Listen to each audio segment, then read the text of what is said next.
جو ہمارے P T I کے دوستوں نے آج اعلان کیا ہے، ہماری مذاکراتی کمیٹی کے بھی جو سربراہ ہیں ان کی طرف سے بھی اعلان آیا ہے، جو پارٹی کے قائم مقام چیئرمین ہیں ان کی طرف سے بھی بیان آیا ہے، اور جو پارٹی کے ترجمان ہیں ان کی طرف سے بھی ایک سٹیٹمنٹ جاری ہوا ہے۔ ان سب کا خلاصہ یہ ہے کہ جو میں سمجھا ہوں کہ اگر آج جوڈیشل کمیشنز کا ہم اعلان نہیں کرتے، جو کہ اس وقت تک نہیں ہوا، تو وہ 12 بجے کے بعد سے یا کل سے بلکہ ابھی سے مذاکرات کے سلسلے کو ختم کر رہے ہیں۔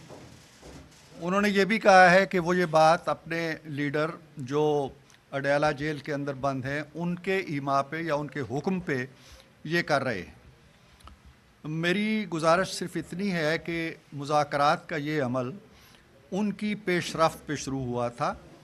5 دسمبر کو ایک کمیٹی انہوں نے قائم کی تھی اور خود خواہش کی تھی کہ ہم بات چیت کرنا چاہتے ہیں۔ اس سے پہلے بہت سی مارکہ آرائیاں ان کی ہو چکی تھیں، فتوحات کی بڑی کوششیں ہو چکی تھیں، 9 مئی ہو چکا تھا اور پھر فائنل کال بھی ہو چکی تھی، اور 24 یا 25 یا 26 نومبر بھی ہو چکا تھا۔ اس کے بعد انہوں نے شاید محسوس کیا کہ اب ہمارے پاس مارکہ آرائی کے بجائے مذاکرات کا اور گفتگو کا راستہ باقی رہ گیا ہے، سو انہوں نے ایک کمیٹی بنا دی۔ وہ کمیٹی ہمارے اسپیکر صاحب سے ملی۔ آپ کو معلوم ہے ہاؤس کے اندر بھی انہوں نے خواہش کا اظہار کیا کہ ہم بات چیت کرنا چاہتے ہیں۔ اسپیکر صاحب سے انہوں نے یہ کہا کہ آپ حکومت سے کہیں۔ اسپیکر صاحب وزیر اعظم سے ملے۔ وزیر اعظم صاحب نے ایک مذاکراتی کمیٹی تشکیل دی جس میں تمام اتحادی جماعتوں کے ارکان، 7 جماعتوں کے ارکان اس میں شامل کر دیے۔ اس کے بعد ہمارا سیریس ڈیلیبریشنز شروع ہوئیں۔ پہلی میٹنگ میں یہ طے پایا کہ وہ اپنے مطالبات تحریری شکل میں لے کے آئیں گے۔ دوسری میٹنگ میں وہ نہیں لے کے آئے۔ چلتے چلتے جو 16 جنوری کو میٹنگ ہوئی اس میں وہ اپنے مطالبات لے کے آئے تحریری شکل میں۔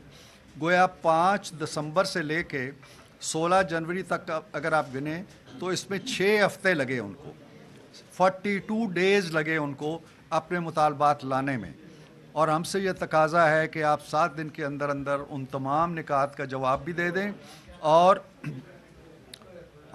اس میں جو کچھ بھی ہم نے کہا ہے اس کا پازیٹیو اور مثبت جواب دیں، اور جوڈیشل کمیشن ہماری شرائط کے مطابق جن ججوں کے بارے میں ہم نے کہا ہے ان کو اس میں ڈال کے اور ہمارے مطالبات کو، ہمارے ٹی او آرز کو اس میں ڈالیں۔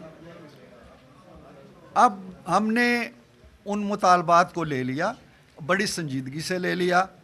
ہماری کمیٹی انہیں 7 جماعتوں کی پھر بیٹھ گئی، ہم نے ڈیلیبریشنز کی، مذاکرات آپس میں کیے، سنجیدگی سے کیے۔ پرسوں بھی 2 گھنٹے بیٹھے، آج بھی 2 گھنٹے بیٹھے، ہمارا کل بھی بیٹھنا طے تھا، لیکن آج جو انہوں نے کہا ہے وہ میرے لیے بڑا افسوسناک ہے۔ میں صرف یہ کہہ سکتا ہوں کہ جس جماعت نے جو ہم سے ہاتھ ملانا نہیں چاہتی تھی، جو سمجھتی تھی کہ یہ چور ہیں، یہ ڈاکو ہیں، ان کے قریب نہیں جانا، ان سے ہاتھ نہیں ملانا، وہ ہم سے ہاتھ ملانے پہ راضی ہو گئے۔ اور راضی ہونے کے بعد مجھے نہیں سمجھ آتی کہ ان 7 دنوں کے اندر ایسی کیا چیز ہوئی ہے۔ یہ میں آپ کو واضح کر دوں، میرے پاس یہ اس دن کا اعلامیہ موجود ہے جس میں ہم نے یہ واضح طور پہ لکھا تھا، اور اس پہ خاصی بحث ہوئی تھی۔ ہم نے کہا تھا کہ دونوں کمیٹیوں کے درمیان طے پایا کہ حکومتی کمیٹی 7 ورکنگ دنوں کے اندر اندر اپوزیشن کے مطالبات پر اپنا باضابطہ تحریری موقف دے گی۔ یہ ایگریڈ ایک رائے تھی یا بیانیہ تھا۔ اب ہمارے خیال کے مطابق وہ 7 ورکنگ ڈیز جو ہیں وہ پورے ہوتے ہیں 28 تاریخ کو، اور ہم 28 کی ڈیڈ لائن کو میٹ کرنے کے لیے اب بھی بڑی تندہی سے کام کر رہے ہیں۔ لیکن مجھے کوئی لفظ مل نہیں رہے سوائے اس شعر کے کہ ان کو آنے کی بھی بے تابی تھی اور جانے کی بھی جلدی ہے بہت۔ وہ جس بے تابی سے آئے تھے اسی بے تابی سے جا رہے ہیں واپس۔ ہم انہیں کہتے ہیں کہ ابھی نہ جائیں، کچھ دن ٹھہر جائیں، موسم خوشگوار ہونے دیں، سازگار ہونے دیں۔ جو اہداف آپ کے ہیں یا جس میں آپ کی ایکسپرٹیز ہیں یا جو کچھ آپ پہلے کرتے رہے ہیں وہ 6 دن بعد بھی ہو سکتا ہے. ہم تو 28 دن کی تاریخ دے چکے ہیں اسپیکر صاحب کو کہ جی آپ اجلاس بلائیں.